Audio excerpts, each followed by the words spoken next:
I was working in high frequency trading as a headhunter for many years, and I woke up one day with a paralyzed left arm.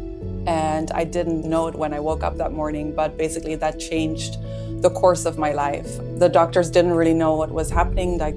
They thought I'd maybe had a stroke or a brain infection, like all these different horrible things. Thank God I didn't have any of those. What had happened is that I'd had a lot of stress and I'd always just kept going because this is kind of my personality. But basically, yeah, this was like a shutdown of a body part, and that changed everything for me. I had to really start listening to my body first of all.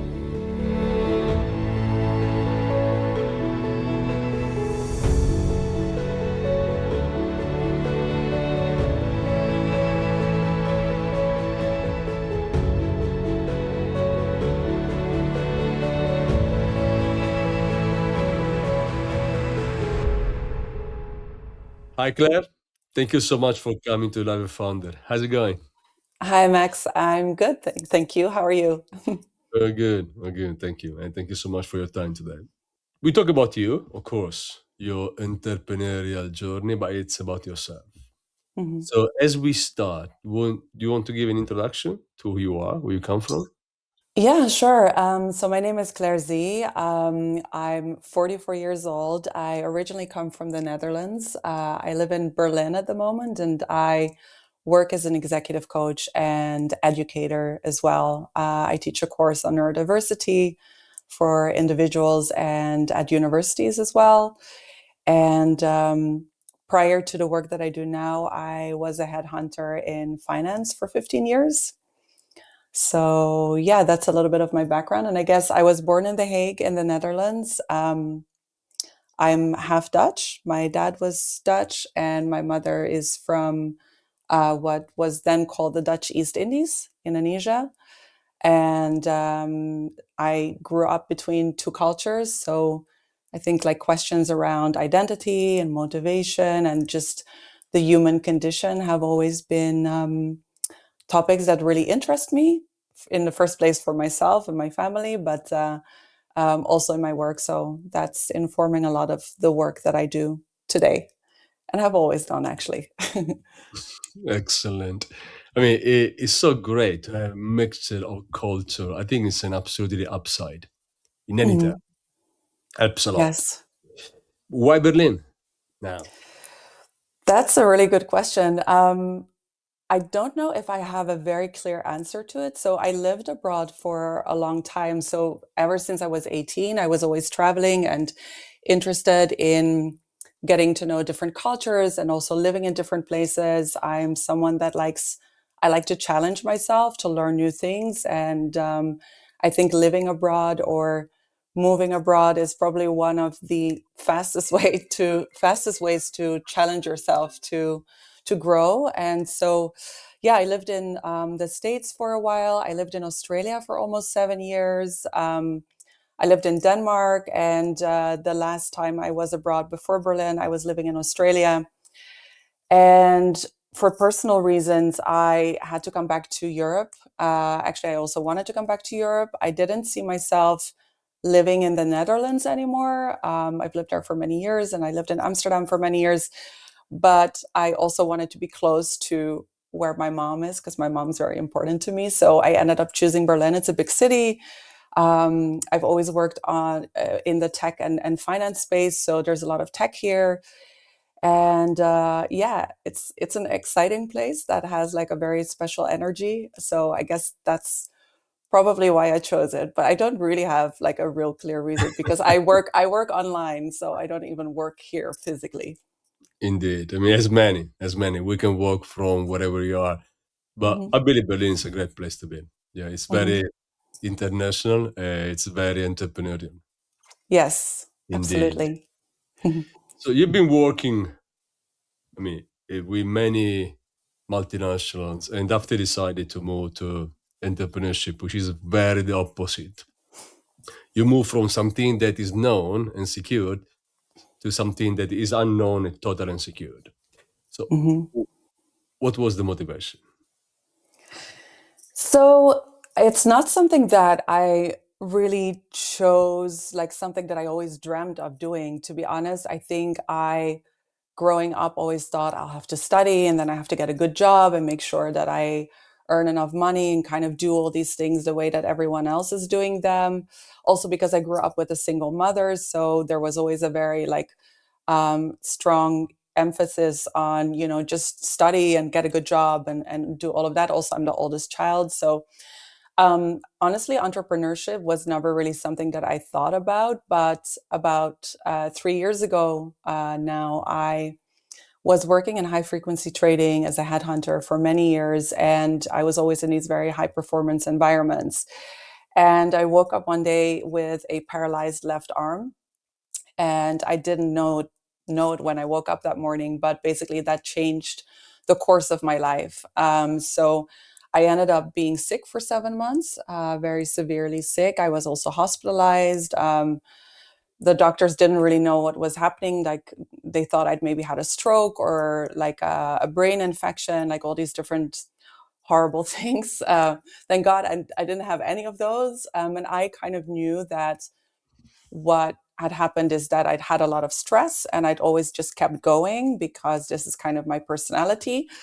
I'm not someone that easily gives up, and I have a lot of mental strength, so I'll just keep going. But basically, yeah, this was like a shutdown of a body part, and that changed everything for me. I had to really start listening to my body first of all, understand how my energy works, and honestly, I really had to like face myself in a way that I hadn't done before. I was really held, like a mirror was held in front of me.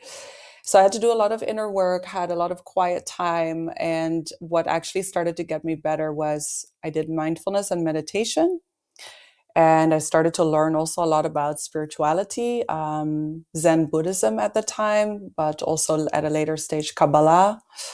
And that actually started to make me better. And then when I wanted to return to work, because I was thinking, oh, I should go back to work as soon as I'm better, I actually got fired the day that I flew back to work. I flew to Amsterdam and I got fired 9 a.m.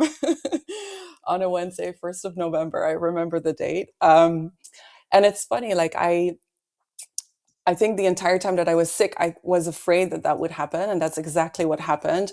But in the moment that it happened, I just felt such a relief. And I really felt like some weight had fallen off my shoulders and that this was an opening to a new chapter in my life, even if I didn't know what the chapter was. But I really knew in this moment, this is like a huge sign. It's like a message that I'm not supposed to be doing what I was doing. And through this really big, difficult transformational period, um, I learned that I somehow needed to use that to help other people maybe go through similar things. And so that's how I became an entrepreneur. I mean, somehow it's tough. That's true, but it's very exciting. Moving from, I think I've been an employee for 12 months in my life, and after I say no, this is enough for me. I don't like to have anybody tell me what I should do. So this is something that my brain can work out. So let me move out. But anyway, when you see an opportunity, in your case was pretty strong problem and worrying problem that you have been capable to turn in entrepreneurial opportunity, right? Hmm. And inspiration. Now, how, how is the changing? Anytime I talk to founders, not 18 or 18, 20 years old founders that Hmm. didn't have any pre-experience, right? That maybe the Hmm. first work you do is starting a startup. Hmm. But in your case, as many, founders that start at age of 30, 40, they got Hmm. a lot of experience before, Hmm. especially the one be working with a secure job. uh, I mean, it's not that simple to move from something, as I said before, secure to something that totally completely unsecured. So, what's the feeling today? Because you just started now. Hmm. What's the feeling today to, in somehow, to become an entrepreneur, to take your destiny by your own? You need to make your own money. You need to run Hmm. your own business, Hmm. and there's nobody who's doing this for you. There's nobody to pay if Hmm. you don't deliver, right? Yes. It's totally different. So what's the feeling and how do you find inspiration this on? So I think what's driving me is I know that I have a higher mission. It's not about me. So I think this is my main driver. I know that I'm here to deliver something to the world that is impacting other people and impacting other people's lives. So it's really, I feel like I'm driven by a higher purpose. And I think if my mission was just for me and just to make money or to be successful on paper, I don't think I would have had this drive at all. I really feel that I'm being driven by something that's much larger than myself. And that's what's keeping me going. And also, like, seeing the impact that I've made in the short time that I'm an entrepreneur, both as a coach, but also through my neurodiversity program on the people that I've worked with. Um, the impact is so huge. Like, people are able to change their lives in a pretty short time when they learn to, like, look at themselves, when they learn to regulate their nervous system. And for me to do this kind of work, it's so meaningful that it just energizes me. So even in the times that it's really hard, I feel extremely inspired to see the change that I'm able to help people make. I'm not even making it. They're making it themselves, but I'm helping them. I'm giving them the tools to do it. And this, I think, is so powerful, and it's something that's really needed in our world today. I really see it as like a larger mission. I believe that the way that we are living, the way that the world is being run, it's not sustainable in any way.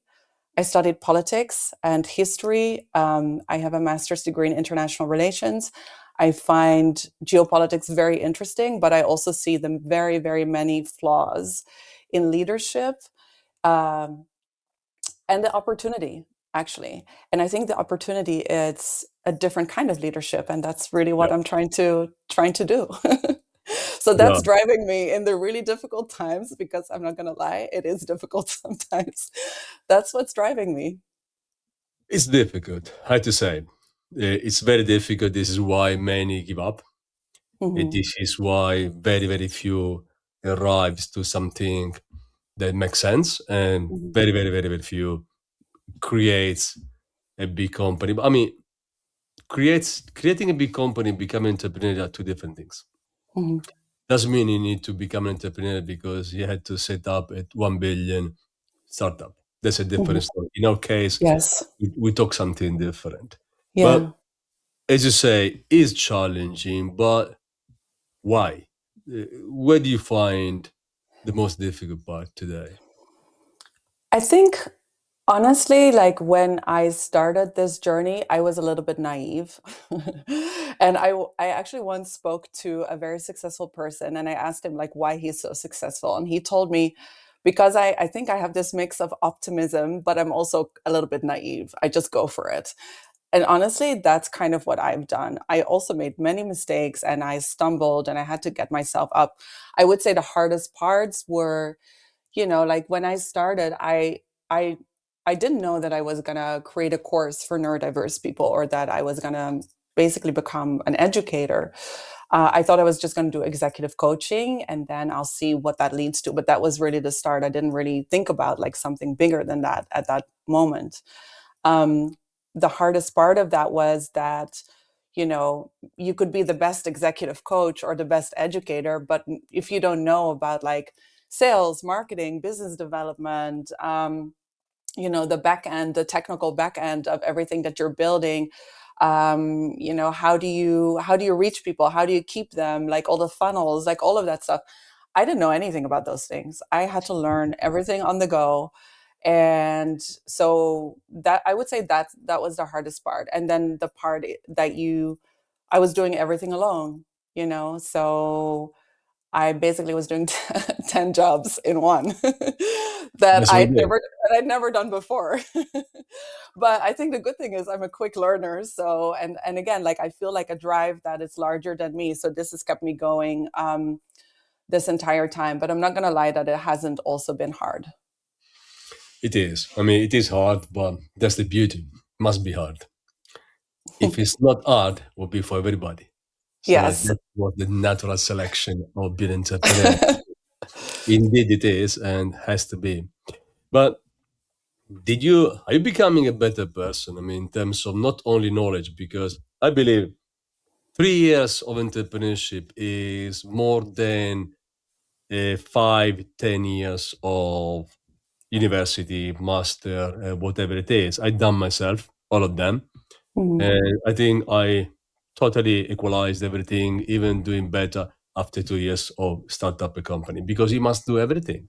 You need to cover Mhm. the sales, you need to cover the balance sheet, you need to cover the financials. And you had to cover probably the tech when, if you have any tech company. So all this process Mhm. is making you growing as a person, not only as Yes. an entrepreneur. Someone, I think I've heard this before, is that like one of the fastest way to grow or to like be held a mirror to yourself is when you become like a parent. I don't have kids, but I would say I would like to argue that the probably another way to do it is to actually set up your own business, because you are the one that needs to motivate yourself. You're going to get confronted with all your insecurities. You're going to lose your confidence. Some days you're going to feel bad and some days you're going to feel good. It's like a roller coaster. So um, you have to learn. If you go into this journey thinking that you're not going to learn something about yourself, or you're not actively trying to learn, I think then you might be like blocking yourself, to be honest. I think it's almost like you need to actively every day work on yourself to get through this journey of entrepreneurship. At least that's what it's been like for me. I would say that, I'm someone that is very introspective and I like to understand myself. And I would like to say that I'm actually a very aware person as well.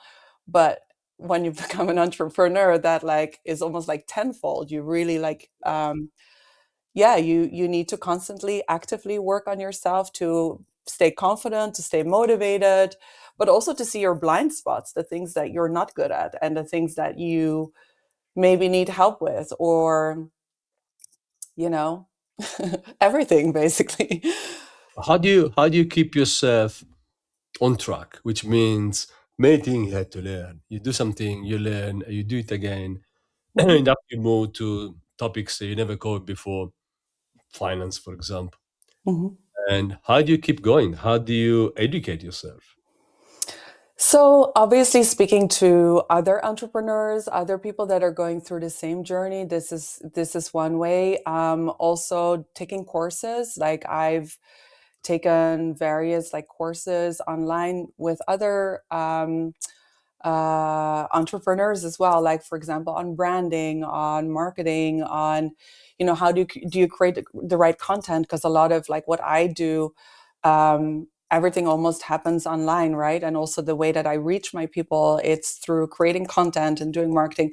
So I've learned, like I've taken courses. I'm actually still taking a course right now, um, speaking to other people, and honestly also just falling and getting up again and learning from my own mistakes. I made Yeah, many that's what mistakes it in is. the last 2 years. That's what it is. You need to fall and get up again, fall and get. I mean, that's Hmm. that's exactly how it works. This Hmm. is exactly how it works. But I mean, that's a up and down Hmm. again. It's up and down life, roller coaster Yes. any single day. So it's not for everybody. Fall and get up, fall and Hmm. get up any single Hmm. day. But many times this is what happens, right? Hmm. You do nothing, you achieve absolutely nothing for 10 to 3 weeks in a row, and after you get a call from from some clients, you signed the contract, and for you is something that gives you so much energy for the next 12 months. This Hmm. is what being an entrepreneur means. But Yes. in facing all this up and down, how do you balance yourself? Because you need to avoid burnout, Hmm. you need Yeah, to avoid depression. Many founders, they absolutely. fail because they burn out, or maybe they just fail because they got depressed, nothing works, and they give up. How do you Yes. make sure that this is not going to happen? How you balance your life? Well, I have a very kind of strict structure for myself. So obviously like a work structure, but also a structure that I use to regulate myself emotionally, spiritually, I would even say. So I have certain rituals that I have. I work out almost every single day. I think it's very important to do movement. I meditate every day.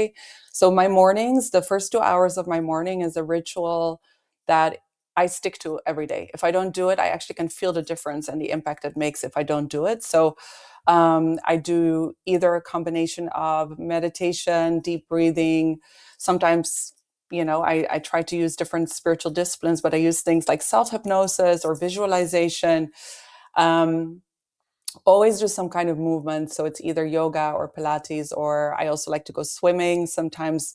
So a combination of those things. And also, actually, I would say, like, when I do feel that maybe I'm feeling very emotional or I don't feel good, I actually allow myself to have these feelings. I think, like, repressing them, it's going to do the opposite. You need to work through these things. So to allow yourself whatever it is that you're feeling, because most of that actually comes from, if you feel some kind of fear because things aren't going your way, or maybe you were expecting to get all these clients and then everyone said no, of course this can affect your confidence. But then it's about, okay, so why is this affecting my confidence? What am I feeling?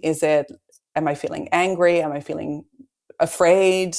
So where's this fear coming from? Because there's always kind of like a deeper thing that the fear is coming from. And it could be from a belief like I'm not good enough, or like, I'm going to get rejected somehow. And so it's really important this is the work that I do with my clients as well. So it's also very important for me to do the same kind of work. So yeah, I have like my structure also because I have ADHD. And so when you are neurodiverse, it's very important to have certain tools and Yeah. regulation in place. And so I have this, and I don't deviate from it. I'm very, like, in that sense, I'm very black and white. I just stick to it because I know that that makes me feel good. There's been periods of time where I didn't feel good, and those were also periods of time where I probably didn't regulate myself properly. So I think I have this awareness, and I have these tools in place that I use. But I would also add to that, that for me, spirituality has become a really important part of my life. So I study different spiritual disciplines. So for a while, I studied Zen Buddhism. I was doing also Zen Buddhist meditation. And I study since 3 years also Kabbalah, which is a spiritual discipline that's coming from Judaism, but it's kind of the same as like Sufism for Muslims, or like, even Buddhism. There's all these basically universal laws of our universe. And that's what I study, and that actually helps me move through life as well. So I try to allocate every day some time to do that. Are you scared to fail? I mean, how do you, as you said before, you must face reality. There are founders are very, very confident, but there is a limit to confidence. Mm-hmm.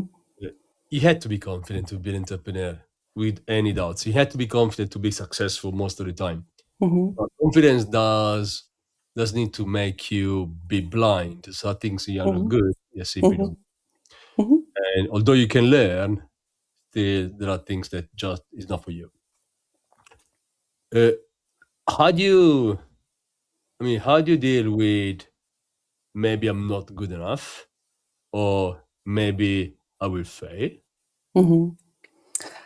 Yeah, like, there's always moments where maybe I'm not as confident as the other moment. Like, there's definitely ups and downs emotionally. I would say it's not like I feel like the same every single day, but I think I try to approach these moments just quite logically, by actually working through it and understanding where it comes from. And by giving it space and working through these moments, actually you kind of dissolve these feelings as well. So I don't think that you can always be on top of the world. I don't think that that's natural. I think we all have times where we feel better than other times, and actually the times where we don't feel so good are probably the times where we can learn the most about Yeah. ourselves, and we can grow the most as well. So actually, my favorite ever saying, it's a saying in Hebrew, it's Yerida letzorech aliyah, and it means the descent as purpose for an ascend. So you always need to Right. descend to ascend. And I this is one of my favorite sayings in life. And I always keep it in mind that in the moments where maybe I'm not feeling so good or I'm not doing so good, actually this moment is probably the moment that I'm going to grow the most and I'm going to elevate the most eventually. So You learn when things that don't go right. When things go exactly. right, you don't learn absolutely anything. Exactly. I come from a life very, very tough. Not because the life around me, but because me, my character. But it gives me, yes, but it gives me so much to learn, right? And I start, and okay, you don't need to have a bad life to learn, that's sure. But as you said before, everybody has up and down. You have a very bad day and very absolutely terrible day, but this is where you learn. This is where Yes. you say, okay, and I got my habit end of the day, any single day, when before going to sleep, I stay 5, 10 minutes with myself. I go back to the beginning of the day and see everything in the retrospective, say, okay, this could be done this way, and this be done not the right way, and this has been a disaster. This maybe has been good enough. Mhm. And this is how I learn. And but indeed, I mean, when things go right, you don't think to learn. You don't even have the reason to learn. And that's why you need bad days to learn. Yes. And you learn tough time and tough life Yes. sometimes to learn. Yes. Otherwise, you will be flat for the rest of your life, which is not good. Yes. It's indeed Yes. not good. In your day-to-day routine, what you like to do the most? What you really can't wait to do, and what you really detest to do?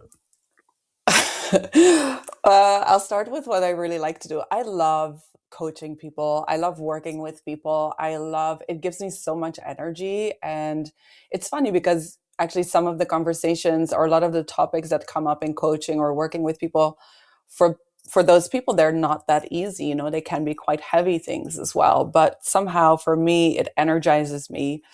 Um, to do this kind of work. And I don't know how that works exactly because I do also speak to people who are doing the same profession as I do, and they get drained by it. But I really don't feel like that. I feel like it's the opposite. So I would say working with people is what gives me the most, like, makes me feel the best. What drains me the most is, for example, like like acquisition, you know, having to reach out to people over and over again. This for me, it's first of all a very boring activity. It's very repetitive. It's just the same, but it Repetitive. Yeah. also it's very repetitive. It's boring. Like obviously there's a lot of chance for rejection as well. So you just have to keep going. But I think for me that is the thing I like the least from what I do. Also because I'm someone that just likes to connect to people. And when I feel like I just have to produce like lots of quantity without like a quality in it, like a quality connection, that drains me as a person. But I also understand that it needs to happen. But I would also say that the funny part is that the more I let it go, the more it actually happens. So the more I try to push, Yes. the less it Yeah. happens. This is how it works. I mean, the more you try, sometimes the less happens. And when you not give up, but when you release a bit, this Yeah. is how all the job done before probably come. Yes. But in you live in Berlin. Berlin is a pretty strong ecosystem, like London, Paris, Amsterdam, Hmm. Oslo. But how do you face? Do you have any kind of relationship in your ecosystem? You work from home. But doesn't mean you don't Yeah. meet people. Is Yeah. is living in it is also for founders watching today. Do you believe that moving in this big hub Hmm. helps?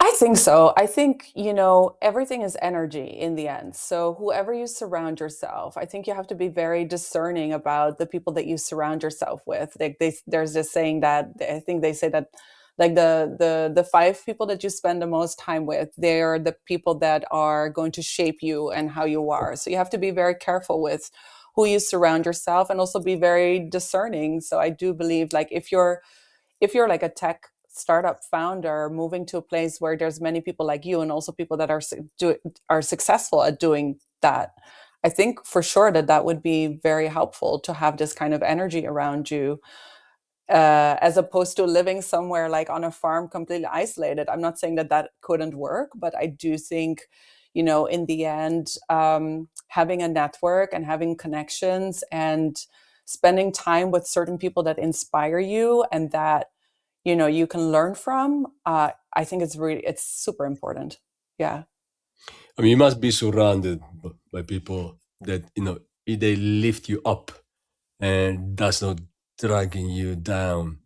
And also, you need to surround by people that when the bad day comes, they help you to go through it. Absolutely. This is Yes. why many founders have a co-founder or co-founders. Yeah. In Yeah. your case, are you Yeah. doing everything alone? I'm working. So for my course, my executive coaching, I do alone. This is my own coaching practice. For the neurodiversity course that I have a co-founder. Her name is Valeria.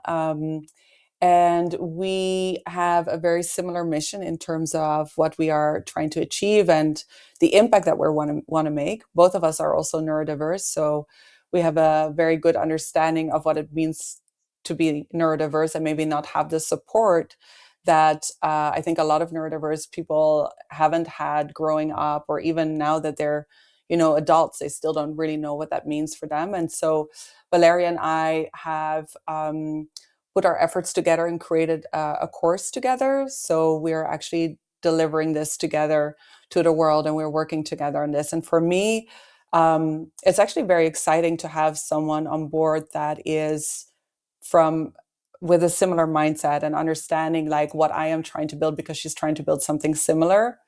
And also it's just motivating to have someone to work Yeah, with instead of like doing everything alone. It's and also, yeah, you get different perspectives. So like learning from another person that maybe has a different perspective than you, or has different ideas that you didn't think of. So yeah, I do. So for a course, we're doing that together. it helps you. Yeah, Yes, I would say it helps me. it does. I mean, I believe speaking to so many founders, there are solo founders, and I see also the character is very different from a solo founder and someone who believes he has to create something with others. But even though probably when you're a solo founder, you have to have a very, very strong character because Mhm. it takes you down. Mhm. Being an entrepreneur is, I've done 6 startups in my life, 6 companies. It's heavily, heavily lifting any single day. There are days that are very bad. Even though if you've done 6, the beginning is always the same and execution is not the same. So it takes time, it takes a lot of effort. But having someone Yeah. close to you, even though you don't need to speak to them only about business, but you go Mhm. out, chilling out, talking about something different. It's different. Mhm. It's very releasing Yeah. somehow. Helps. Yeah. And I also think maybe it's because both of us are women. So I think we like to communicate, and we also like to communicate about Oh yeah, emotions. sure. And obviously, like, um, I think to do it successfully as well, to work with someone successfully together, you have to be very open and very clear about communication. Because if you're not, then there's going to be all these hidden things that could lead to like arguments or misunderstandings or something like that. So I think the beauty of, in this case, co-founding our neurodiversity course, it's also like a growth path. It's like it's another way to learn and to be mirrored and to grow together. But you both have to be very open to communicating very clearly, and also being open to, put your ego to the side. Yeah, it does. Yeah, you learn to do so as well. Yes. Give me you are a female entrepreneur, Mhm. and I mean, how do you see yourself in an entrepreneurial world that's still very masculine, very male, but it's improving somehow? Uh, Mhm. do you see enough opportunity for a female entrepreneur? Oh my God, I think there is endless opportunities. The male world needs us. This is also why I'm doing it. You guys need us. Actually, that's like, I think it's part of why I'm doing this. I believe that women have these innate strengths that we've kind of suppressed because we've been operating in this male paradigm. Um, and patriarchal system. And I'm not blaming anyone. I'm not judging anyone, by the way. There's zero judgment from my side. This is just the reality and the path that we had to go through to actually return kind of to the things that make us female, like intuition, compassion, kindness, emotional awareness, emotional intelligence, but also setting boundaries. Like all of these things are innately female things. And I think, you know, we as and including myself, I think this is part of why I burned out, is like I put all of these things on the side and I try to operate almost like a man in a man's world because that's what we thought that we had to do. And Yeah. now I figured out, actually, no. Yes, of course we need to like take action and move forward and be driven, but we have strengths that actually we have kind of forgotten to use. And I think the whole point is that we're using them, and the whole point is that we are bringing that to leadership now. As you said, the majority of leadership and of startups and entrepreneurs is still male, but actually I really truly believe that the female strengths are needed in this world, whether that's in business or in politics or in any area of the world. Yes, you're right. What you say very right is a female must act as a female. So having all the strength and differences to be a female. So if you're approaching the entrepreneurial world as a male by a female, I can't Mhm. see anything good for you. Uh, Yeah. you need to be yourself, right? So Yes. that's true. Entrepreneurship, especially in tech, it's very masculine. Period. Hmm. Hmm. It indeed. Hmm. It's very male oriented. It is in any way. But if you want to step in, you must step in as a female and not Hmm. trying to compete with them. If you had to compete with men in a men structure, because it's not yours. So you can't compete with something that's belong to you. It's too tough. It's too difficult. So be Yes. yourself, I believe, is the best way to go. And you Yeah. are totally, totally right. What about diversity? Diversity is very much one of your pillar. Hmm. What's your view on diversity? Is accepted today enough? I think it's talked about a lot more than it ever has been talked about. Like it's kind of like this, there's there's all these days, like the International Women's Day and the day for this, day for that. And that's great. Like I guess it has to start somewhere. But I think the practical application of what it means to be truly diverse, or in this case, allowing the workplace to have space for people that are neurodiverse, which, by the way, is up to 20% of anyone's workforce. So that means like ADHD or autism or OCD or hypersensitivity, any of those. By the way, a lot of entrepreneurs have ADHD for sure. Yeah, I know. um, but yeah, so the practical application of it, I think, is lacking. And that's why I'm doing what I'm doing. And that's why Valeria and I are doing what we are doing. I think that the diversity of thought and diversity of perspective, and this has actually been scientifically proven, there's been all this research done into this, it creates much stronger companies and cultures and much better results for companies. So any company that thinks that they don't need to practically implement programs to, for example, make neurodiverse people feel more safe and feel like they can perform according to a way that works for how they are wired, right? I think these companies are not future proof. I, I, I'm just gonna say it. I totally agree. Yes, I mean, we had this a small setback. This due to the actual American administration, but I mean, I hope after 2028 we can go back to something more normal, accepting diversity has to be. I mean, we need to accept because we are Yes. all different, and Yes. diversity is one of the best way to go. You need to accept people who they are, and they will bring you something that you do not have.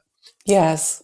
Everybody the same. we are duplication, useless to each other. That's the point. Yes, yes. And we That's need the to unite, like all of us, like you said, like we are different, but actually all of us in our core, actually, we're all one. This is what I believe. But the whole point is that we are uniting and that all of us actually connect to each other. Like the only way that we, and the only way that we can do that is first to connect to ourselves, which is also why we do this work and why I do my executive coaching. But I don't believe in separation. I think, we can't say, you're excluded or, men are bad or women are bad. I don't believe in yeah, any of that. I yeah, think we all need to work together. That's the whole point. And use our innate strengths that are given to us that make us who we are, because we all yeah. have those. Absolutely, it is. What do you like to do? I mean, the day is 24 hours, I believe. Let's say you spend 8, 10 hours to work. What do you do after? What do you like to do in your spare um, time? So it depends. Like if I had a really long day, I rest. I need to rest, I need to calm down if I've had like a very long working day or if I've had like a lot of social interaction, I always need to take a little bit of time for myself.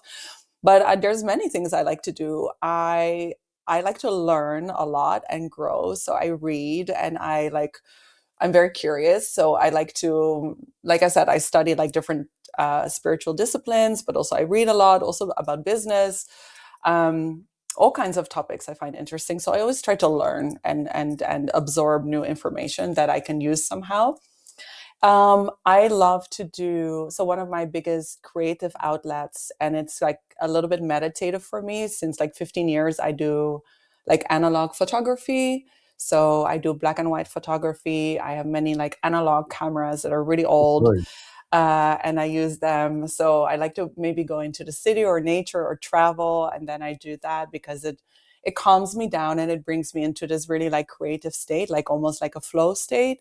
I also love to dance. I love to do yoga, Pilates. I love to travel. I like to be close to the sea. I like the beach.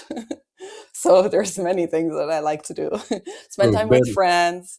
you must move somewhere else to be close to the Yes, beach. Maybe Barcelona. Still a I big thought about city. Barcelona. Beautiful. Still a beautiful city. I mean, indeed one of the most, for me, one of my favorite city in the world. It's such a beautiful city.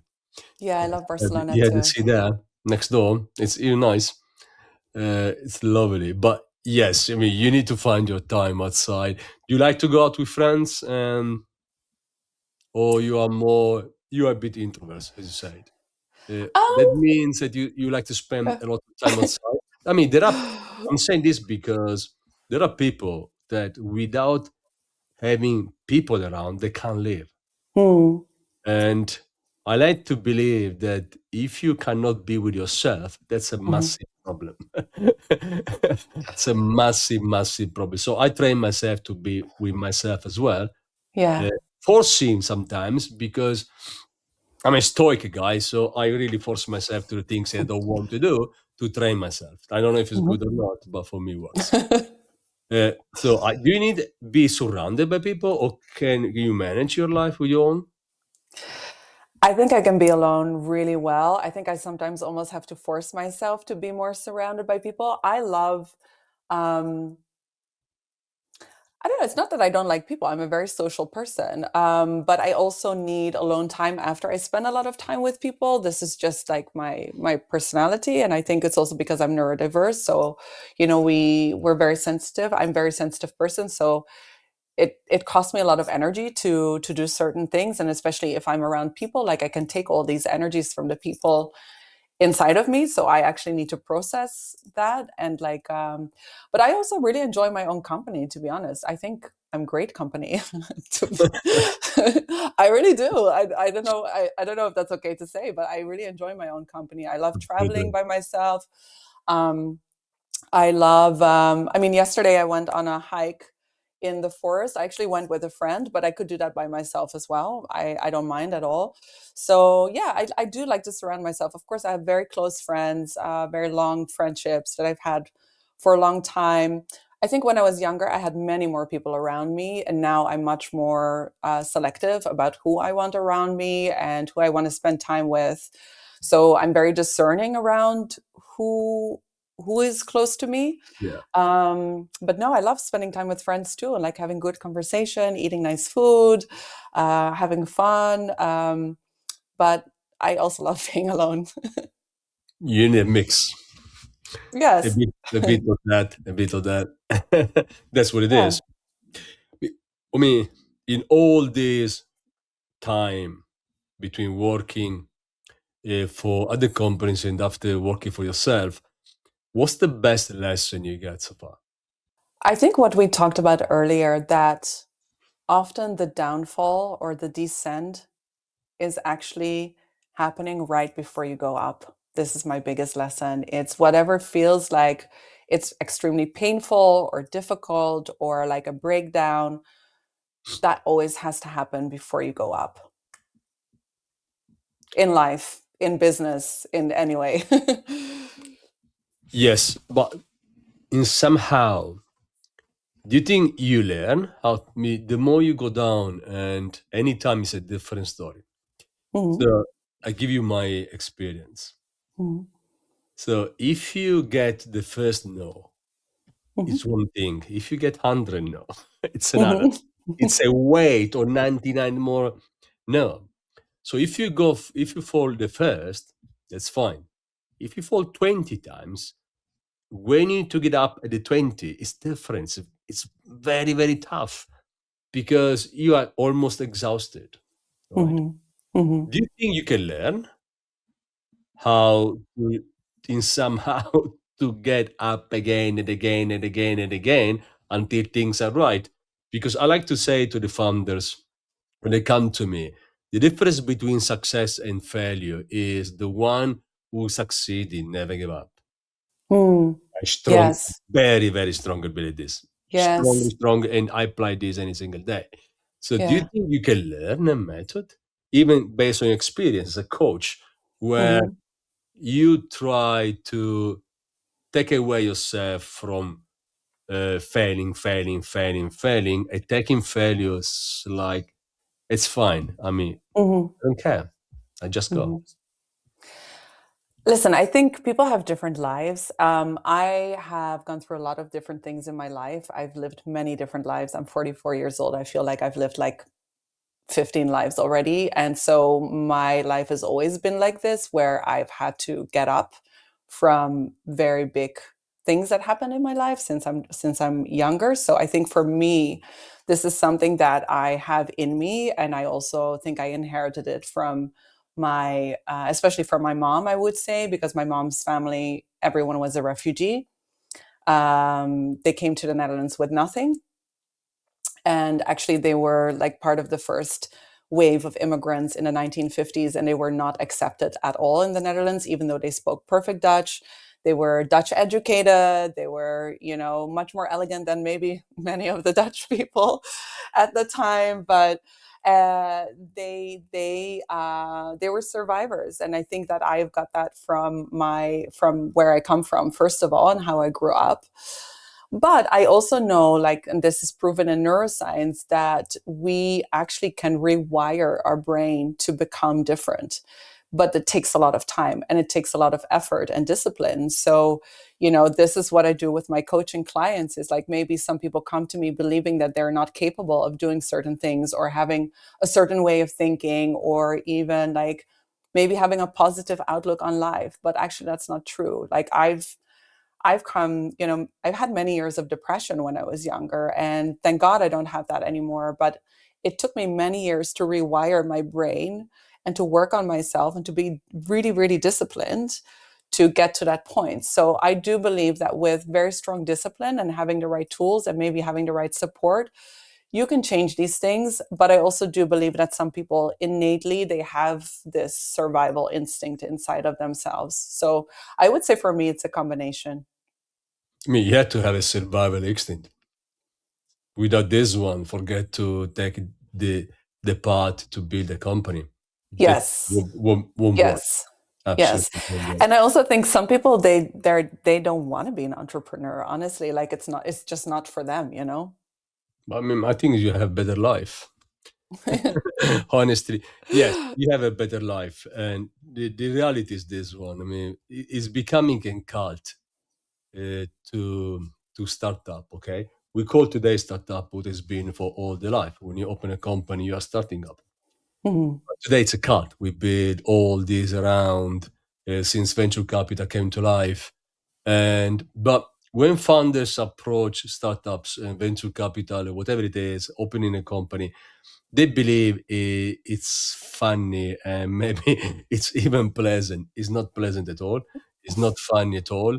You have millions of problems single day. When your friend go out for dinner, maybe Yeah. to be home because you don't have a penny in your Hmm. pocket and you must be home and use that time to work. Not only because you want to work, but because you can't go anywhere because you can pay. Yeah. Simple. Yeah. So it's a miserable life. That's all. It's miserable for the first 5, 6 months, 12 months. It's miserable. In that misery, you find yourself because you do something Yes. you love. You know, work. You do something that you love, but still miserable.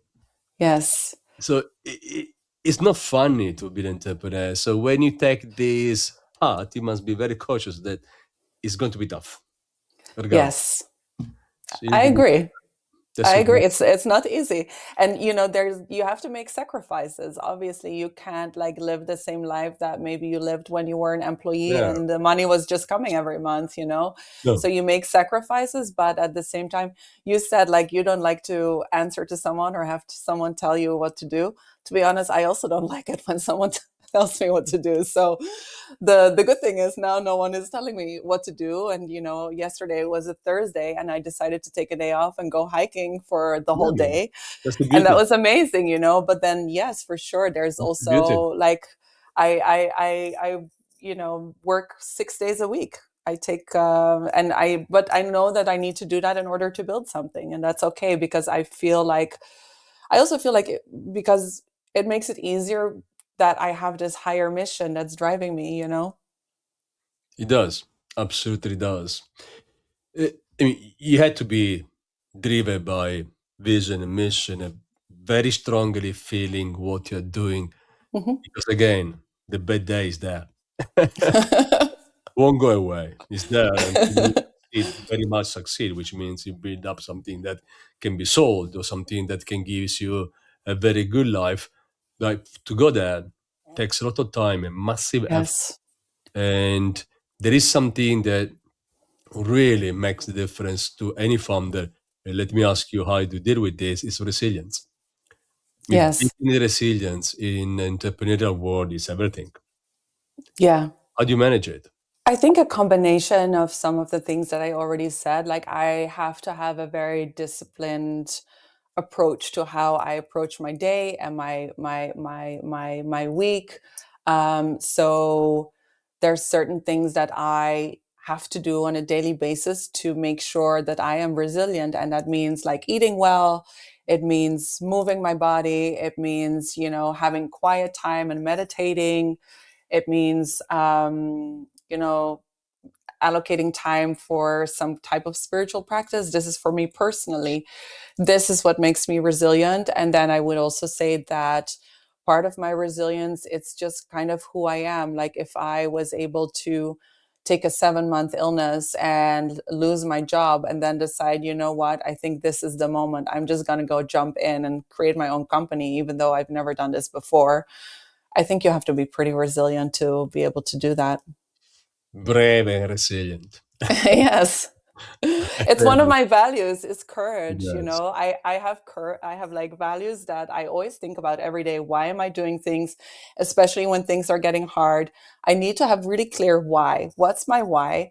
What are the things that are guiding me? And courage is one of my values. It's been my value my whole life, It you does. know. Without there is no way I can go. But have you ever thought I'm not good enough?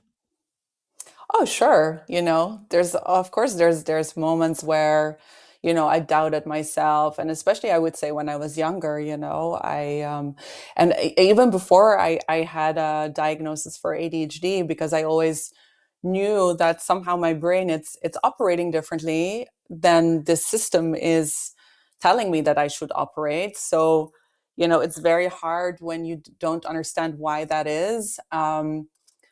And you keep getting like signals from the system saying you're doing something wrong or something is wrong with you. So I internalized that also. And that took me a lot of like work, inner work and understanding to get out of.